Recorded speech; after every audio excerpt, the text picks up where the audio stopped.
Module 2, problem number 12. The shape of the distribution of the time required to get an oil change at a 15-minute oil change facility is unknown.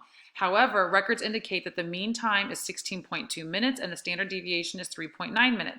Complete parts A through C below. To compute probabilities regarding the sample mean using the normal model, what size sample would be required? Well, one of the things we learned this week is that it needs to be at least 30. So we would say the sample size needs to be greater than or equal to 30. So let's click check answer. Good job. Again, that was both in the e-text and in the lesson, the PDF lesson, and I believe it's discussed in the webinars through some of the problems as well. All right, part B, what is the probability that a random sample of n equals 45 oil changes results in a sample mean time less than 15 minutes? So they're saying, let's say we've got this whole oil change shop and we want to say, take 45 oil changes or cars that came in, and we want to know what are the chances that the mean time of that sample, so the mean of that sample, X bar, is less than 15 minutes. So what we need to do is we need to either convert this to the Z value. Remember, we call that standardizing when we go from X to Z, or we can just use StatCrunch, which again is easier. And I'm going to show you how to do it that way. So we're going to go to question help. We're going to go down to StatCrunch and open that up. Make it a little smaller. Here we go. All right.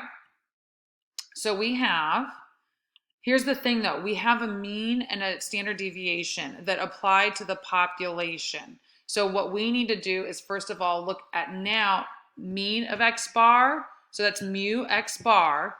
And we need to find sigma X bar. So first, let's take a look at that. So we remember that, let's see if we can, well, there we go. Okay, so we have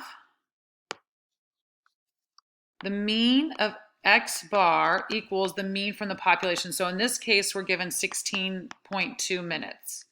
Then we need to find sigma X bar, which equals sigma from the population over the square root of n, which then gives us, what was our mean? Our mean was 3.9. So we have 3.9 divided by the square root of n, which we're given right here as 45.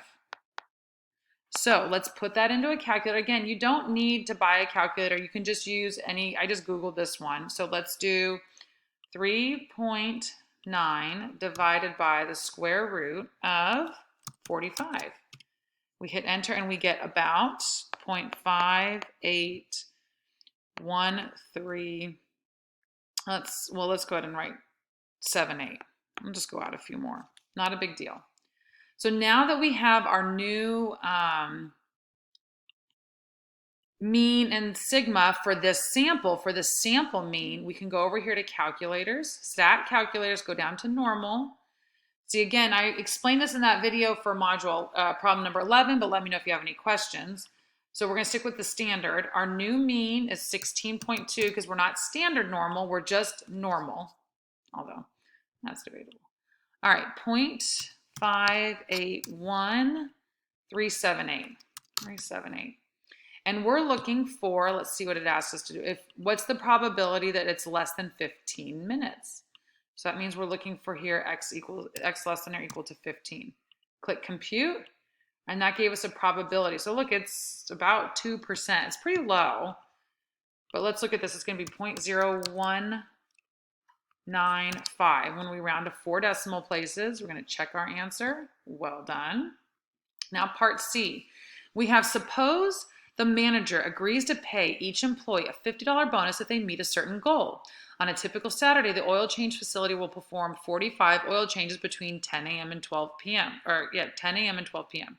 Treating this as a random sample, there would be a 10% chance of the mean oil change time being at or below what value? This will be the goal established by the manager. So this is what I talked about in my lesson about, like what you might call the reverse lookup. If you were doing this in the standard normal distribution table, instead of going to those Z values on the top and the bottom to find like 1.65, for example, you would actually go inside the table where all those probabilities are, and you would find the closest probability to 0.1. Because remember, 0.1 lines up with 10%. Now you can do that manually in the table. The other way to do it in StatCrunch is to delete that value and to come over here and write 0.1 because we want to know which value here corresponds to that 0.1 or 10% probability. If you click compute, it gives you that value. See, it populated this space. So here it says round to 1 decimal. So that would give us 15.5. 15.5. Check answer. Okay, good job. But I want to point out that means what we did then is we found how many minutes it corresponds to that 10% probability. In other words, we would say there is a 10% chance of being at or below a mean oil change time of 15.5. So there's a 10% chance that this manager would have to pay out this $50 bonus. It's not a big, huge chance. And that kind of makes sense because look, our population mean was 16.2. So we know we weren't expecting it to be a huge probability based on that. So if you have any questions about this, let me know. I hope that helps clarify anyone having a problem with these types of assignment homework problems. If you have any questions, let me know.